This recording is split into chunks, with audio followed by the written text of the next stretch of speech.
Dyma'r myfyrdod ar gyfer gorffennaf y 50 Pe bydde popeth yn normal, fe fydden ni gyd yn Eglwys Nazareth ym Mhoniets wrth gwrs, onid fel na mai. Felly dyma'r myfyrdod am y 50. Ni ddechrau gyda gair o ras. Diolch y Duw am ddiwrnod newydd arall. Cyfle newydd arall i ddangos ein gwerthfawrogiad i ti. Boed i ni fod yn gynrychiolwyr teilwng i ti, gan ddechrau yn yr oedfa hon. Amen. Ddarllen cwpl o adnodau allan o 3 bennod o lyfr Daniel. Am fod y brenin wedi gorchymyn gwneud y ffwrnais mor eithafol o boeth, dyma'r fflamau'n llamu allan o'r ffwrnais a lladd y milwyr wrth iddyn nhw daflu Siadrach, Mesach ac Abednego i'r tân. Ond yna'n sydyn, dyma'r brenin Nebuchadnezzar yn neidio ar ei draed mewn braw. O'n i 3 dyn wnaethon ni ei rhwymo i taflu'r tân, meddai wrth ei gynghorwyr. Ie'n sicr, medden nhw. Yn edrychwch gwaeddodd y brenin. Dwi'n gweld 4 o bobl yn cerdded yn rhydd yng nghanol y tân, a dyn nhw ddim wedi cael unrhyw niwed, ac mae'r 4 yn edrych fel petai'n fod dwyfol. Wel, yn y myfyrdod heddiw, mi fyddai'n cyffwrdd ar rai pethau dwi wedi sôn amdanyn nhw wythnos diwetha. Fyddai'n ailadrodd rhai pethau, gan bod ni'n mynd at adnod 25 yn rhydel pennod Daniel, a'r cymal, wele fi yn gweld 4 gwir hyddion yn rhodio yng nghanol y tân, ac nid oes niwed arnynt, a dull y 4 sydd debyg i fab Duw. Dyna'r hen gyfeithiad. Mae llyfr Daniel yn agor gyda hanes Nebuchadnezzar a'i fyddin yn concro Jwda. Cwympodd Jerusalem a chaeth gludwyd y goreion o'r Meibion i Fabilon. O blith yr rhain gwelwn fod 4 yn sefyll allan. Daniel, Sadrach, Mesach ac Abednego. Roedden nhw i ddysgu iaith Babilon a hefyd dysgu ymlynyddiaeth y wlad. Wel, mi wnaethon nhw lwyddo yn ysgubol a gobrwywyd hwy gan y brenin. Dyma'r brenin yn rhoi un o swyddi uchaf deyrnas i Daniel ac roi llwythio anrhegion iddo. Gwnaeth Daniel yn llywodraethwr talaith Babilon gyfan, ac yn bennaeth dynion doeth Babilon i gyd. A gofynodd Daniel i'r brenin a pwyntio Siadrach, Mesach ac Abednego yn rheolwyr gweinyddiaeth talaith Babilon. Roedd Daniel yn weinidog yn llywodraeth y brenin. Ond os enillodd y bechgyn hyn ffafr y brenin, ennill asant Wg a Dicter, deilied Babilon. Ac o adnabod y natur ddynol, mae'n hawdd deall hyn. Nid oedd bechgyn Babilon amorffwys, nes iddy'n ddymchwel yr iddewon breiniol hyn. Dicter a Chenfigen, a barodd i'r 3 hyn gael eu taflu'r ffwrn dan, a ni'n gyfarwydd â hen hanes y llanciau yn y ffwrn dan. Efallai ni roedd i mwy o sylw i'r ffwrnes ac i'r tân nag aroeson i'r 3 llanc. Ond creda fod geiriau'r testun yn cyfeirio at y bechgyn hyn ac yn dysgu rhyw bethau ni am y llanciau yma. Yn gyntaf, wele fi'n gweld 4 gwir hyddion. Maen nhw'n rhydd. Gwrthod plygu'r delw air nath y 3 hyn. Pan blygau pob glin yn ifydd o flaen y ddelw, dyma 3 feiddiodd sefyll ar ei traed. Golygfa ryfedd oedd hon yn sicr. Gwastadau diwra, deiliaid Nebuchadnezzar yno, a gorchymyn y brenin fod pawb i fod i blygu. Pan glewch chi sŵn y cornet, y chwibanogl, y delyn, y dylsymer, y saltring, y symffon a phob rhyw gerdd, y syrthiwch ac yr addolwch ddelw air. Yna, ar yr arwydd, canwyd o'r offerynnau i gyd, a phawb o'r gynulleidfa fawr yn plygu fel gwellt o flaen y bladur. Y bobloedd, y cenhedloedd a'r ieithoedd oll, a syrthiasant ac a addolasant y ddelw air. A chi olygfa ryfeddol. Ond draw fancw, dyna rhywbeth rhyfeddach fyth. 3 yn parhau i sefyll ar ei trad. 3 gŵr ifanc wrthododd blygu pan oedd pawb arall yn gwneud hynny. 3 anghydffurfiwr. Gwelodd pawb hyn, A buan iawn y daeth yr hanes i glistiau'r awdurdodau. Dygwyd y tri o flaen y brenin. Ydy hyn yn wir? O'n i addolwch fy niwia i? Yna roedd y gyfle arall iddynt. Os byddwch chi'n barod tro nesaf, wel, da iawn, mi anghofiwn am hyn. Ond o'n i ymgrymwch yr awr honno, y bwri'r chwith ganol ffwrn o dan poeth, a tha ddiw yw e fe a'ch gwared chi o'm dwylo i. A dyma ateb y bechgyn. Does dim pwynt i ni eich ateb chi. Os ydy'r diw di ni'n ei addoli yn bodoli, bydd e'n gallu'n hachub ni o'r ffwrnais dan, ac o'ch gafael chi o frenin. Ond hyd yn oed os ydy e ddim yn gwneud hynny, dim gwahaniaeth. Does gynnon ni ddim bwriad addoli eich diwiau chi, na'r ddelw air dy chi wedi ei chodi. Na chi ateb. Dim rhyfedd bod rhain yn fechgyn rhydd. Ni all neb na dim rwymo a chaethiwo, a rhai sy'n feddiannol ar ffydd fel yna. Craffwch ar ei geiriau yn yr hen gyfeithiad, a mae e'n dew ni, ar hwn yr ydym yn ei addoli, yn abel i'n gwaredu ni. Nid mewn delwe, mae'n ymddiriad ni ond yn niw. Meddai Edward Matthews, hen weinidog gyda'r Methodistiaid, ymddiriedwch yn y diw a'ch gwnaeth, nid yn y diwiau a wneithoch chi. Na chi wir yn dyfe. Ymddiriedwch yn y diw a'ch gwnaeth, nid yn y diwiau a wneithoch chi. Ond roedd hi'n greisus ar y tri yma. Nid yn y capel neu'r cwr gweddi yr onw, nid wynebu camerau dechrau canu, dechrau canmol yr onw, ond wynebu ange. Ond credent fod Duw yn abal i'w gwaredu. Ond na mwy na hynny i ffydd rhain. I e gallefyn hachub o'r ffwrn ac o thwylo di, ac oni de, but if not, ac oni de. Hyd yn oed os nad dewyllus Duw yw ein harbed, ni ymgrymwn ac ni addolwn y delw air. Hynny yw, na di fel y mynot, fe naeth Duw fel y gwel yn dda. Ffydd nad yw'n gosod amodau i Dduw. Yn honno mae'r hyddid. Dim ond yn honno mae'r hyddid. Sdim rhyfedd o'r rhain yn rhydd yn y ffwrn, all neb na dim rwymo'r rhain. A gofiwch eiriau Job pan oedd fyny yn gyson i'r hen batriarch felltithio Duw.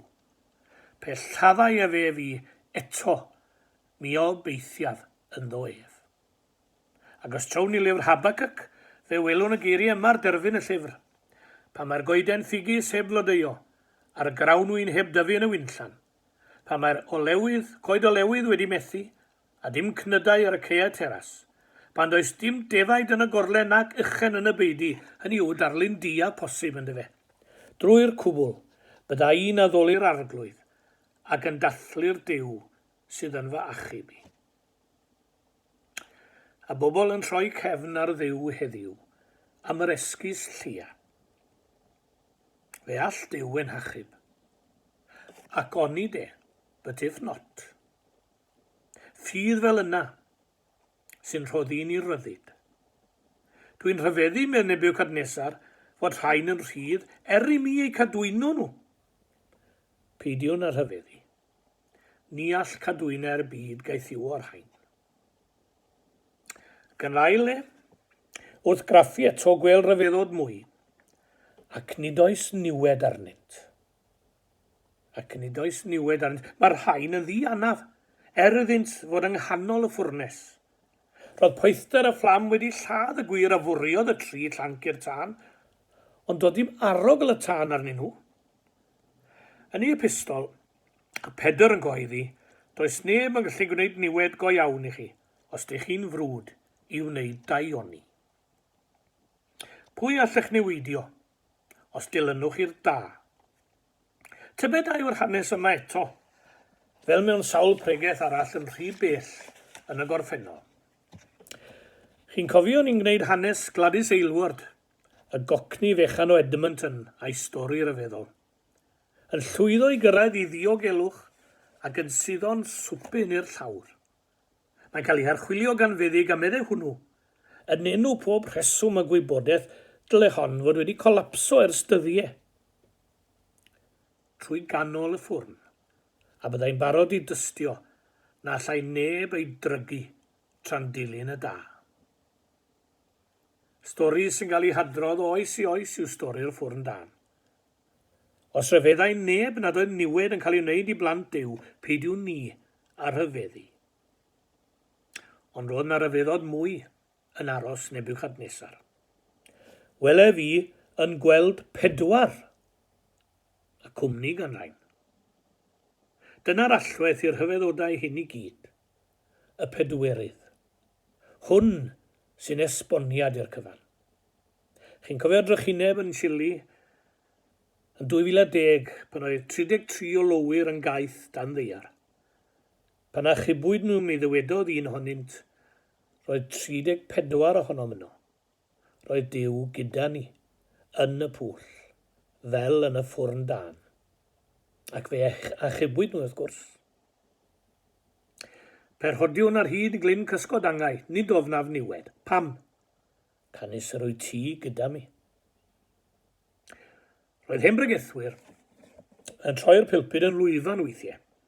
A mae hanes am un fyddai'n adrodd y ddeialog yma rhyngddo fe a'r apostol Paul. Paul yn dweud, yr wyf fi'n gallu pob peth. A meddai fe'r amhosib allu di'n greu pob peth? Yr wyf fi'n gallu pob peth. O, dere Paul, meddai fe, allu di'n neud llawer, wyt ti'n ysgolhau galluog, ond dim popeth? Yr wyf fi yn gallu pob peth. A meddai fe dyma 50 sy'n dweud na allu di bob peth. A meddai Paul, rwy fi yn gallu pob peth trwy Grist, yr hwn sydd yn fy nerthu. A mae'r pregethwr yn tynnu'r 50 yn ôl y siglo i ben a dweud, o na, mae 2 ohonoch chi nawr. Yn dy ymyl ddwyfol un, rwyf yn fwy na mi fy hun. Iesu Grist yw'r allwedd sy'n datgloi y cyfan. Mae un cymal rhyfedd yn yr hanes hwn, sef Nebiwchodynosor yn dweud, dull y 4 sydd debyg i fab Duw. Sut y gwydde'r hen frenin paganedd hwn am fab Duw, heb sôn am pa ddull oedd iddo? Yn sicr, nid oedd yn golygu'r hyn olygwn ni wrth sôn am fab Duw, ond sylweddolau fod eisiau rhywun arbennig i esbonio'r digwyddiadau hyn. Sdim angen rhyw lawer o grebwyll i esbonio'r dyrfa a blygodd, ffafr y brenin o'n nhw eisiau gwobr, dilyn y ffasiwn, dilyn ysbryd yr oes. Ond ni wnai yr un o'r esboniadau hyn y tro i ddeall y 3 angydffurfiwr. Dim ond yng ngoleuni Duw y deallir hwy. Y disgyblion cynnar a'i gweinidogaeth, Paul ei deithiau ei lafur, ei ddioddef a'i garcharu, Cristnogion mwy cyfoes tu ôl i'r llen hear megis pastor Wmbrant. Dim ond yng ngoleuni'r 4 mae deall. Dim ond wrth ddod â Iesu Grist mewn y deallwn ni. A dyw Crist hanes ddim yn ddigon i hynny. Gadawn ni un ateb dros y gweddill, Paul, fel y mynegais i Sul diwethaf. Nid my fi sydd yn byw, Crist sydd yn byw yno fi. Hynny yw, nid yno fi yma'r esboniad am fy mywyd, yn Iesu Grist yma. Nid my fi sydd yn byw, Crist sydd yn byw yno fi, a dwi'n gofyn eto, pwy sy'n byw ynom ni.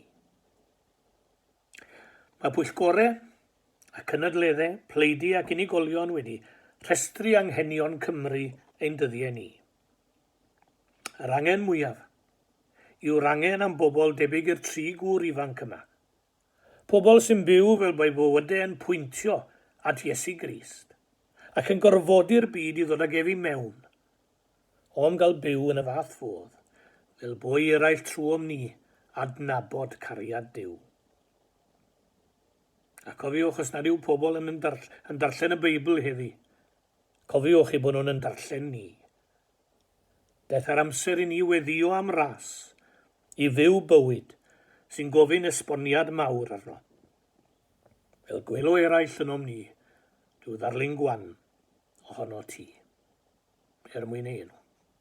Amen. Gawn ni air o weddi wrthen. Weddiwn. Ata ti o arglwydd ein Duw a'n tad yr agos sawn mewn awr o weddi. O ddiwyn tad, Closam pan oeddem yn ifanc iawn yr adnod Duw, cariad Duw. Pryn y buasem wedi cymryd sylw ohoni. Oni bai am gariad yr rhai a'i dysgodd i ni. I ni diolch i ti amdanynt. Ac am i ni gael cipolwg ar dy gariad trwyddyn twy. Wrth i ni dyfu, deithom i ddeall ystyr cariad. A'i fod yn golygu gofal a gofalu. Cynorthwyo ni o dad i garu'r rhai sy'n ymwneud â ni, ac i ofalu amdanynt. Ein hynwyliad, o cynorthwyo ni i'w caru trwy ofalu'n fwy tyner amdanynt. Ein cymdogion, o cynorthwyo ni i'w caru hwy fel ni ein hunain. Ein cyd-grisnogion o sawl enwad a thraddodiad. Cofiwn eiriau'n harglwydd, cerwch eich gilydd fel y cerais i chwi. Ein gelynion, cerwch eich gelynion. Gweddiwch dros yr rhai sy'n eich erlyd. Ni allwn wneud hyn o arglwydd ond trwy dy nerth a thras di dy hun. Cynorthwya ni gyd i geisio gweld yr enfys drwy y glaw, ac un perthynas ancydyn yn dilyn y cyfnod yma fod yn iachach, yn lanach, yn burach, yn gyfoethocach ac yn berffeithiach nag erioed o'r blaen. O nefol dad y gariad di sydd wedi dysgu'n cariad ni, gwrandro'n drigarog ar ein cri mwyn yr oen. A boed i'r byd weld trwy'n cariad ni rhyw adlewyrchiad ohono ti. Amen. Wel, diolch am eich cwmni heddiw eto. Mi fydda i ffwrdd am 2 Sul nawr ac yn edrych mlaen at gael bod gyda chi yr eiliad y byddai'n ôl. Cadwch yn saff ac yn ddiogel i gyd.